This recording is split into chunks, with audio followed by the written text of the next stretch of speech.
A waitress secretly feeds a mute boy every day. One morning, helicopters land in front of her diner. A millionaire walks in, and the bell above the diner's door gave a soft chime as the morning rush began to trickle in.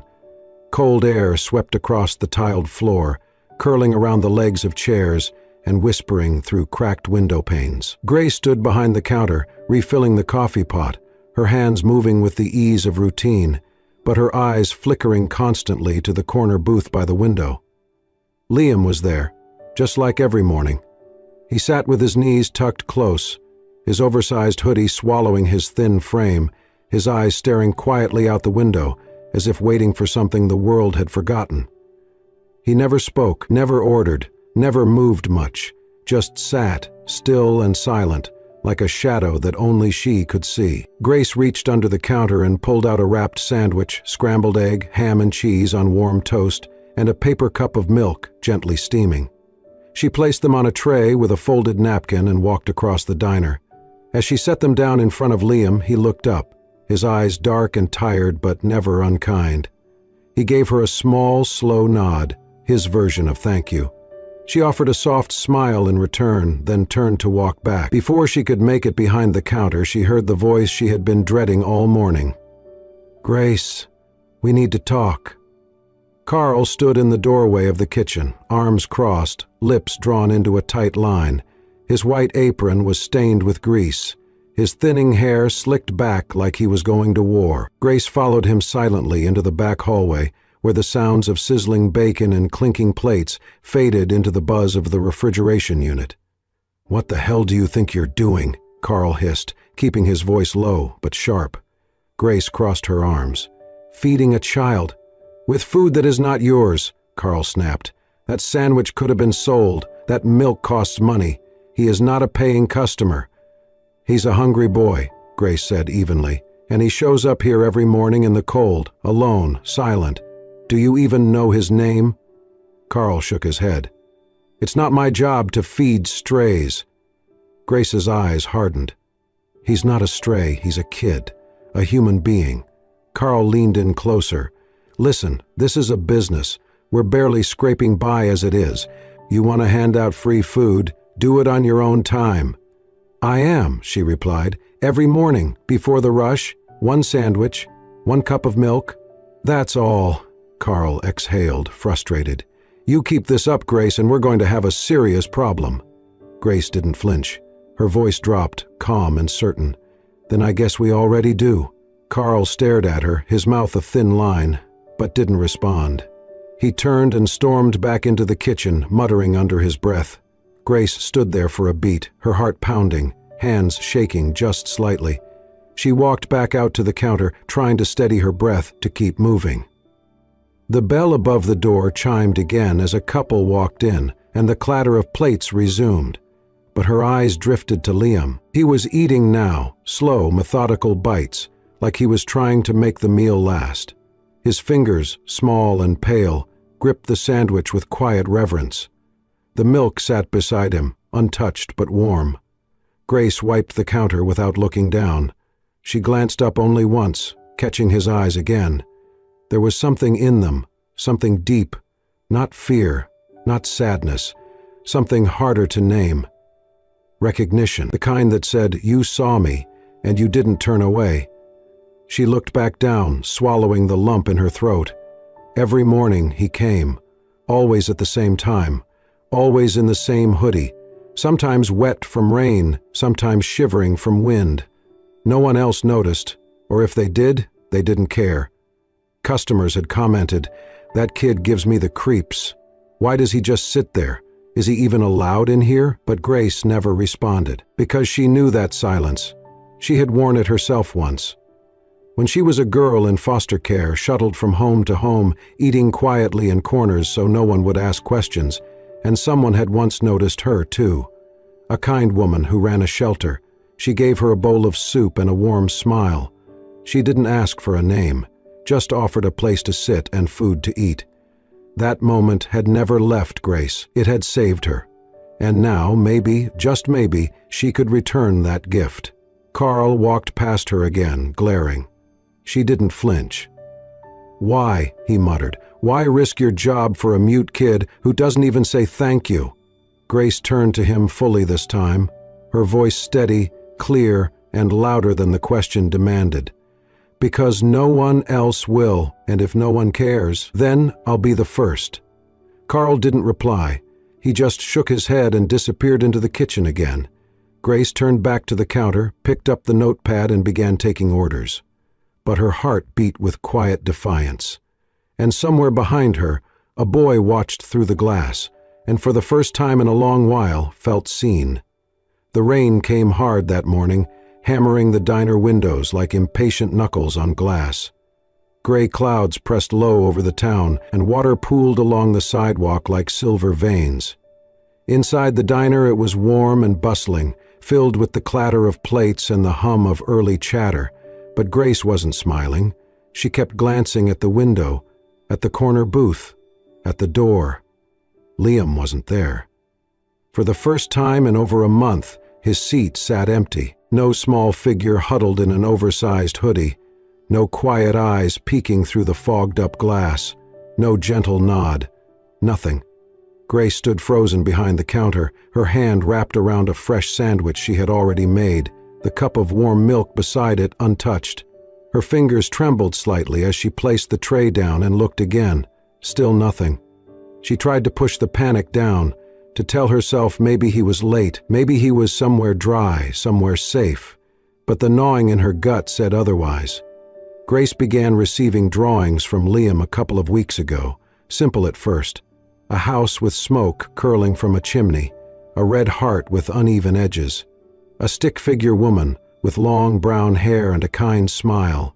She had cried over the first one, tucked it into her apron like a prayer. Each morning after, there was a new one waiting beside his empty plate, folded neatly, drawn in crayon. They never had words. They didn't need to. They said more than Liam ever could, and now, with the booth empty, it felt like part of her had gone missing too. She poured coffee for a table of regulars, but her hand shook and the cup overflowed, spilling onto the saucer. "Hey, Grace," Carl barked from the kitchen doorway. "You all right?" She didn't answer. Her eyes were fixed on the door. She set the pot down and walked slowly to the window, wiping away the condensation to get a clearer view of the street. Still no Liam. "Grace," Carl said again, louder. "Orders are stacking." "I'll be back," she murmured, more to herself than anyone else. She untied her apron, tossed it onto the counter, grabbed her coat and pushed through the door, out into the cold. The rain hit her like a sheet of ice. Within seconds her coat was soaked, her hair plastered to her cheeks. But she didn't care. She ran, down Main Street, past the bakery, the bookstore, the shuttered movie theater. Her boots splashed through puddles. Her breath came in hard, sharp gasps. "Liam!" she shouted into the downpour, even though she knew he couldn't answer. He wouldn't. She checked behind the flower stand where he sometimes lingered, behind the grocery store's delivery crates. Nothing. The wind howled, and water ran in rivulets down her face, like tears she couldn't feel yet. She tried the alley behind the diner, the old bus stop where he'd once drawn a rainbow on the back of a transfer ticket. No sign of him. "Liam!" she called again, her voice cracking. "Please!" She ran down back streets, checked under stairwells, peered behind dumpsters. Each time her heart sank further. She was soaked to the bone, shivering, but her feet wouldn't stop. She couldn't. 45 minutes passed. She was about to give up, to collapse in a pile of rain and mud and helplessness, when she rounded the back of a laundromat and froze. There, huddled in the narrow space between two dumpsters, barely visible in the gloom, was a small figure. Liam. His hoodie was soaked, clinging to his frame. His knees were pulled up to his chest, his arms wrapped around them. He didn't look up as she approached, but she saw the paper in his hands, a drawing, blurred and bleeding color, half dissolved in the rain. "Oh God," she gasped, dropping to her knees beside him. "Liam." He flinched when she touched him, then slowly turned his face toward her. His lips trembled. His eyes, those wide, dark eyes, were filled with something more than fear. Shame, like he thought he'd done something wrong. "No, no, no," Grace whispered, pulling him into her arms. "You don't have to hide. You don't have to be scared." She felt how cold he was, his skin like ice beneath the wet fabric. She clutched him tighter, burying her face in his shoulder. "You don't have to go anywhere," she said, her voice breaking. "You're not alone. You're not invisible." He didn't speak, but he clung to her now, tiny fingers curled into her coat like he was holding on for dear life. She leaned back just enough to cup his face in her hands, brushing away the rain and strands of wet hair. "You don't have to go anywhere else," she whispered. "I'm here." He looked at her, blinking slowly, and for the first time she saw it, a flicker of relief, the beginning of trust, the smallest seed of hope. She pulled off her own coat and wrapped it around him, then gathered him into her arms, lifting him gently. As she carried him out of the alley and back toward the diner, she held him tighter than ever, like he was something fragile the world had tried to throw away and she had chosen to save.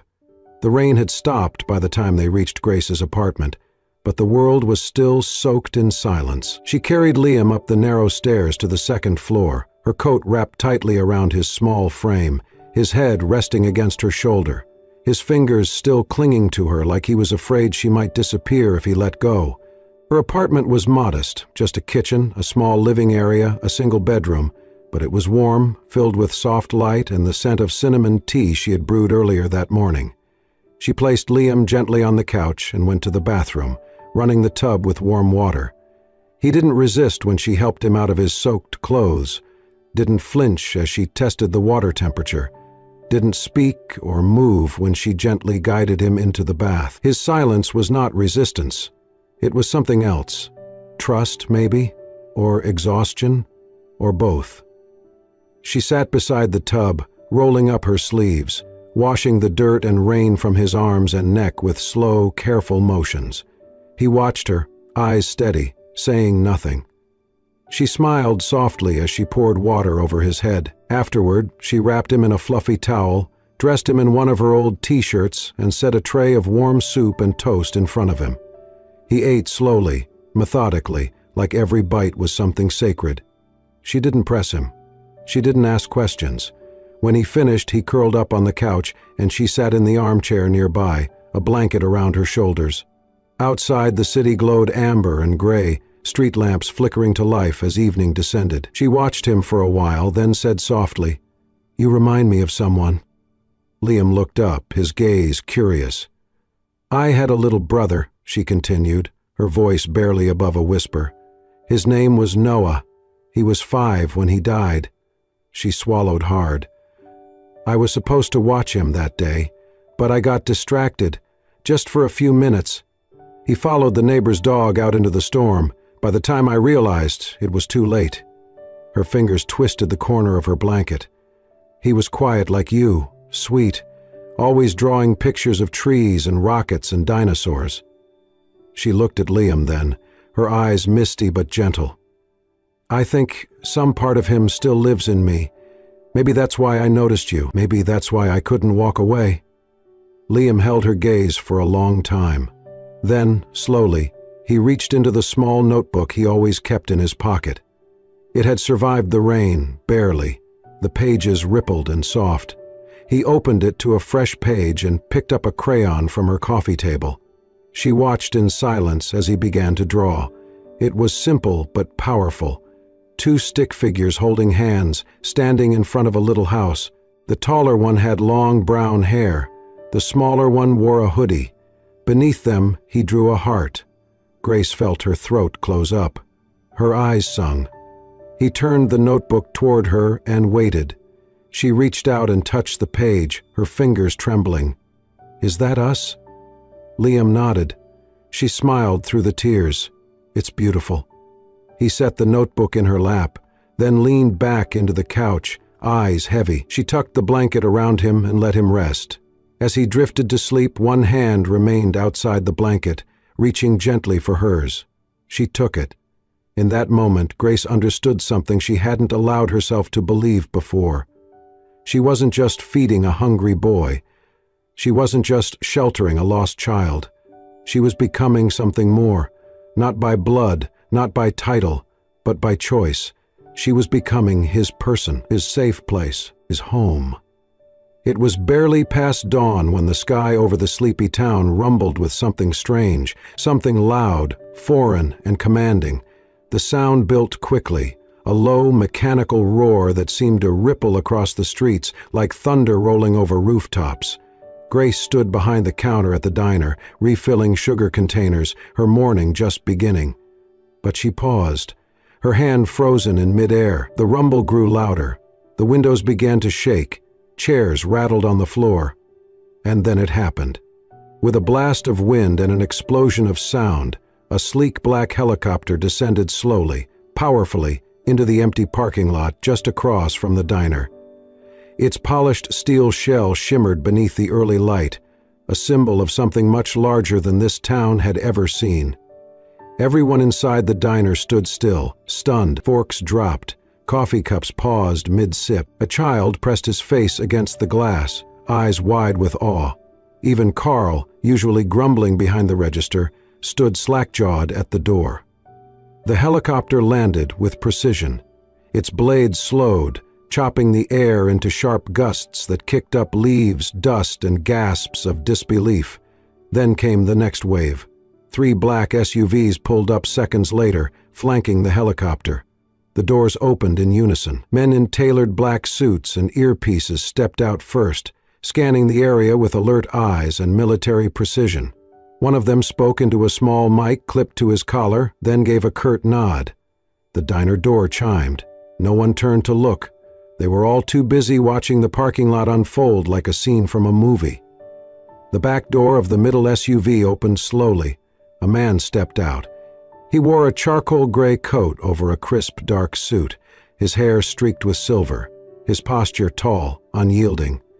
His presence carried weight, not just of wealth, but of command. He walked with quiet certainty, each step purposeful, measured. There was no need for introductions. The authority radiating off him was unmistakable. Michael Thorne. Every local in the diner knew the name. Tech billionaire, CEO of Thorne Enterprises. A man whose face had graced magazines, news segments, and financial journals. What no one could understand was, why was he here?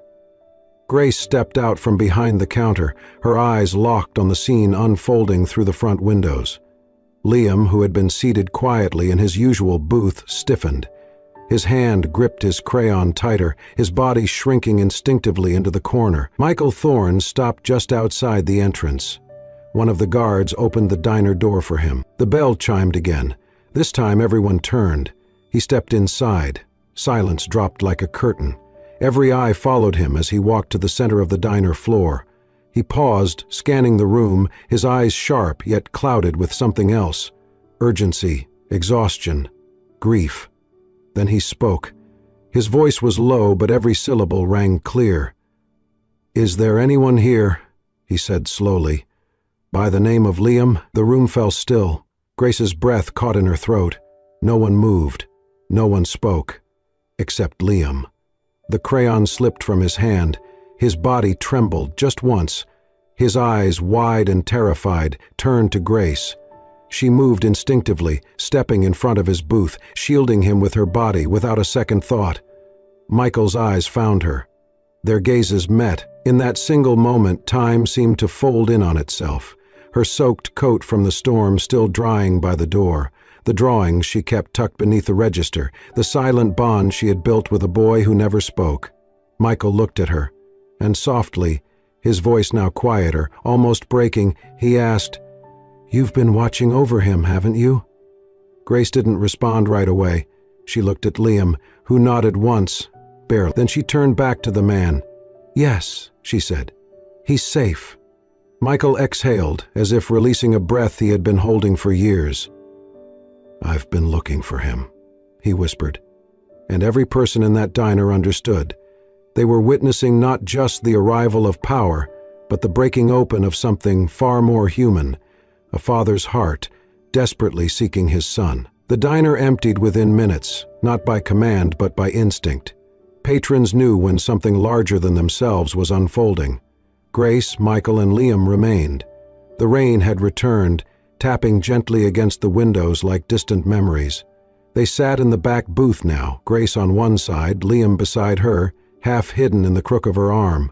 Michael across from them, his hands folded, eyes fixed on his son with a look that carried the weight of too many sleepless nights. He looked older than his photographs, not in the way of time, but in the way of grief. "I should have found him sooner," he began, his voice calm but frayed at the edges. "We were in the mountains just for the weekend." Liam's nanny stepped away for a moment. A dog startled her. She slipped, hit her head. When she came to, Liam was gone. Grace held her breath. "We searched immediately. Helicopters, drones, search parties. I hired every expert, every tracker. Days turned into weeks. There were no sightings, no footprints. It was like he vanished into thin air." Liam sat still, his hands resting in his lap. He wasn't drawing now. He was listening. Michael glanced down at the table. "His mother passed 2 years ago. Cancer." Liam was different after that. Quiet, withdrawn. But he still spoke. Until that day. He looked up at Grace. He hasn't said a single word since he disappeared. Grace felt Liam shift closer to her, his small fingers curling gently into hers. She squeezed back. "I never stopped looking," Michael said. "I never believed he was gone. Then, about a week ago, a non-profit I fund, an art therapy organization for at-risk kids, received an anonymous envelope. Inside were several drawings. One of them was unmistakable." He pulled a folded sheet of paper from his coat. Grace recognized it immediately. It was one of Liam's first, a house, a heart, and a woman with brown hair, smiling. "He was trying to tell us something," Michael said softly, "and it led me here." Silence fell between them, soft and heavy. Then slowly Liam turned to Grace. His eyes shimmered, wide and vulnerable, searching her face for something even he couldn't name. She smiled through her tears. "It's okay, sweetheart. You're safe now." And then it happened. Liam shifted in the seat, wrapped his arms around her waist, and buried his face in her side. A sound escaped him, a breath, then a sob, then finally words. "Me, Mom." Grace froze. Liam clutched her tighter, shaking now, his voice breaking but real. "Mom? Grace." Tears spilled from her eyes as she wrapped both arms around him, holding him close, whispering into his hair. "I'm here. I'm here, baby." Michael stared, stunned, his jaw clenched. He stood slowly, his hand covering his mouth. His eyes were full now, brimming with unshed grief, awe, and something else, gratitude. He looked at Grace, not as a stranger now, but as something far more, the woman who gave his son back his voice. Grace met his eyes over Liam's head. Neither of them spoke. They didn't need to. Everything was already said. The next few days passed like a quiet dream. Michael didn't rush anything. He didn't press Grace with plans or take Liam away in a flurry of luxury and power. Instead, he stayed. He checked into the inn across the street from the diner. He came in every morning, just after sunrise, and sat at the counter like any other customer. No bodyguards, no press, just a father, watching from afar as his son sat at his usual booth, next to the woman who had brought him back to life. Grace noticed the way Michael watched Liam, not with control or possession, but with reverence. He was discovering his child again, one moment at a time. She also noticed the way he watched her when he thought she wasn't looking, quietly, kindly, gratefully. On the third morning, Liam greeted them both with a drawing. It showed the three of them, standing in a park beneath a tree. Liam in the middle, holding both their hands. Grace's figure had her signature ponytail. Michael's had a gray suit. Above them, he'd drawn a sun with a smiling face. Michael folded the drawing carefully and tucked it into the inside pocket of his coat. Later that day, they walked together through the town's small botanical garden. Liam ran ahead, chasing butterflies, arms stretched like wings. "You know," Michael said, hands in his pockets, "I've spent the last 10 years building companies and ignoring the spaces in my life that needed healing." Grace glanced at him, cautious. "I thought I could buy safety, buy solutions, but I've never felt more powerless than I did the day Liam disappeared." "You didn't give up," Grace said gently. He nodded. "I just didn't know where to look." They walked in silence for a few paces. The wind stirred the leaves above them. Children laughed nearby. Birds chirped like background music to the soft unfolding of something new. "I want to take him home," Michael said at last. "Of course I do. He's my son. But I see the way he looks at you, the way he reaches for your hand before mine. You were there when I couldn't be." Grace opened her mouth to reply, but he held up a hand. "I'm not trying to take that away from either of you. I'm asking if you'd be willing to still be part of his life, not out of obligation, but because I think we both know Liam needs more than a house with gates. He needs people who love him the way you do." She looked at him, stunned. "I've been thinking," he continued, "what if we created something, together, a place for kids like Liam, a center where they can grow, speak in their own way, be safe, art, therapy, food, mentorship. You've already done it, one boy at a time." Grace hesitated. "Michael, I'm a waitress." "You're a healer," he said softly. "You're not replacing anyone, Grace. You're the one Liam chose." Her breath caught. "I have the resources," he went on, "but I need someone with heart, with vision. I need you." She looked toward the garden, where Liam knelt beside a bush, carefully drawing a flower in his sketch pad. She had found him on a rainy day, with mud on his shoes and silence in his throat. Now he was smiling. "I don't know what to say," she whispered. Michael stepped closer, his voice low. "Just say yes. Not for me, not even for him. For you, because this is already who you are." Grace looked down at her hands, then at him. "You're not asking me to give him up?" "No," Michael said, shaking his head. "I'm asking you to walk with us, wherever this goes." She blinked fast to hold back the tears. "Okay," she said quietly. "Yes." Michael smiled, soft and full. "Then let's build something that starts with him, but grows into something so much bigger." And Grace knew then this wasn't an ending. It was just the beginning. 1 year later, the town had changed, but it was not the buildings or the streets that were different. It was the energy, a quiet hum of purpose, of hope. At the edge of the town, where an abandoned community hall once stood, now rose a warm, inviting space filled with light and laughter. Sunlight House. The building was modest but full of life.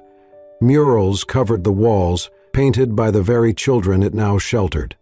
Laughter echoed from the activity rooms, where kids played with Legos and painted dreams. A garden bloomed in the back, tended lovingly by tiny hands and guiding ones. At the heart of it all was Grace. No longer just the woman behind the diner counter, she now wore her name on a badge. Director, Sunlight House. But more than the title, she carried presence. Gentle, attentive, endlessly compassionate. She greeted every child by name, remembered their favorite snacks, their fears, the colors they always reached for first when drawing. Michael had become a familiar figure too.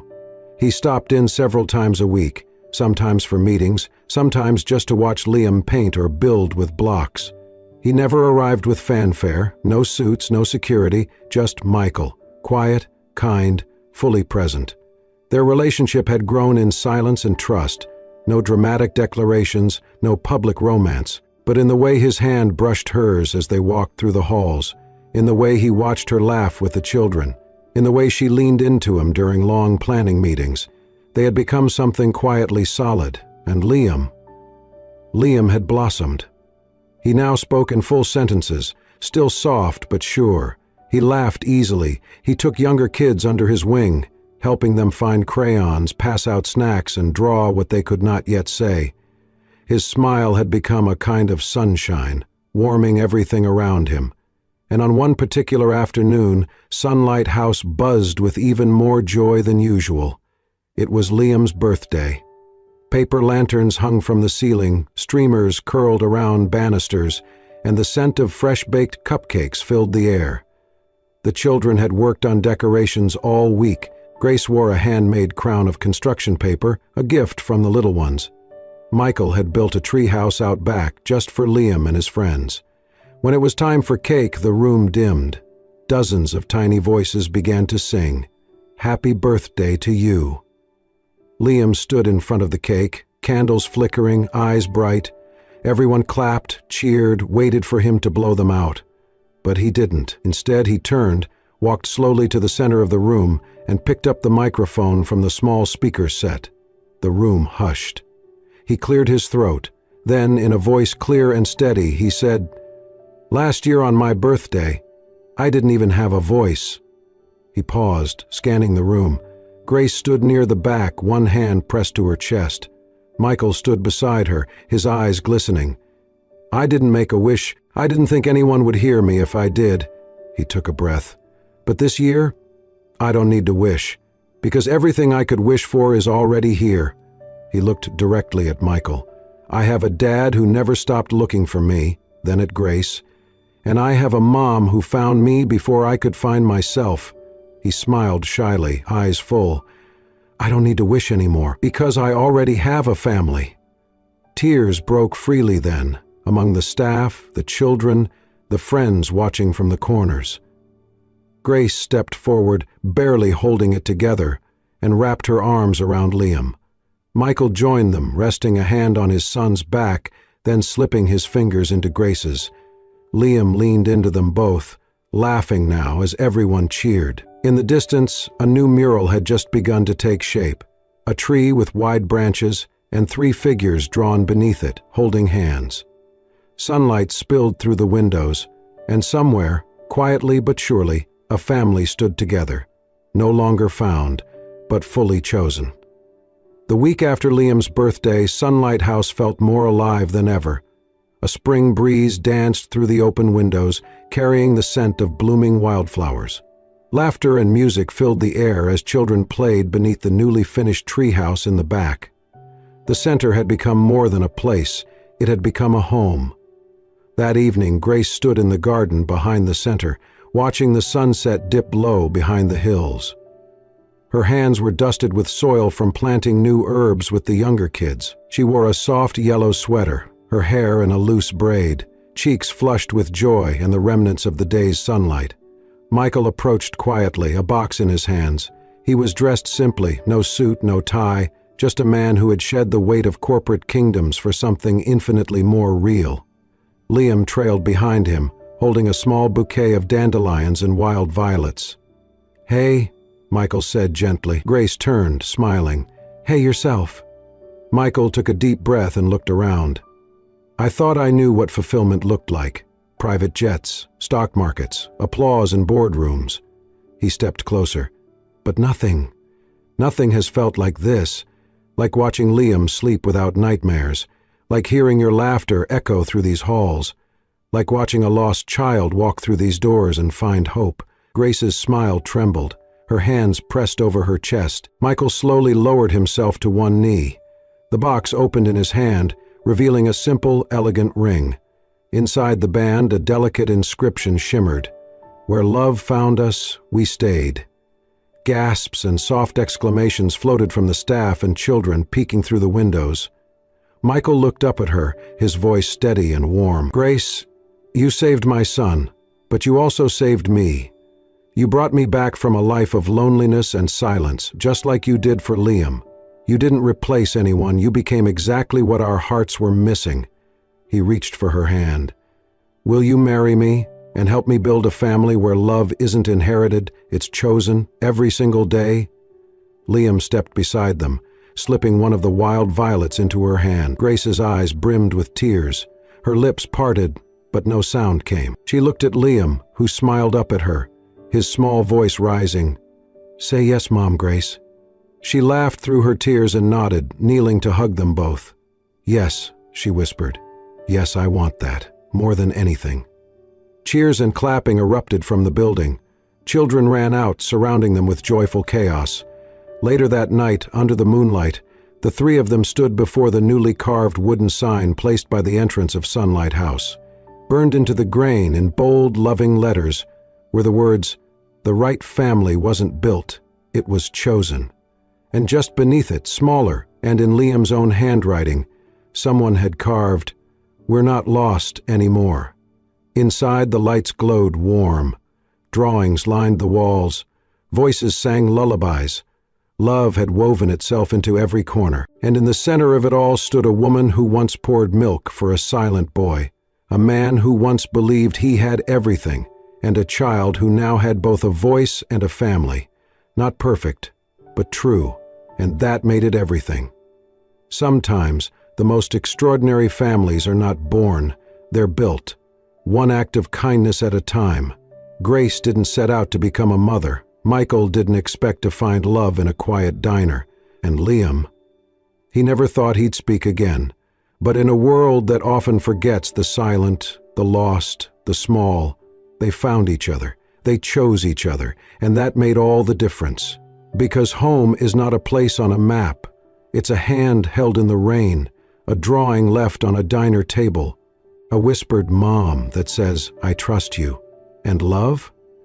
It's the decision to stay. If this story moved your heart the way it moved ours, please like, comment, and share it with someone you care about.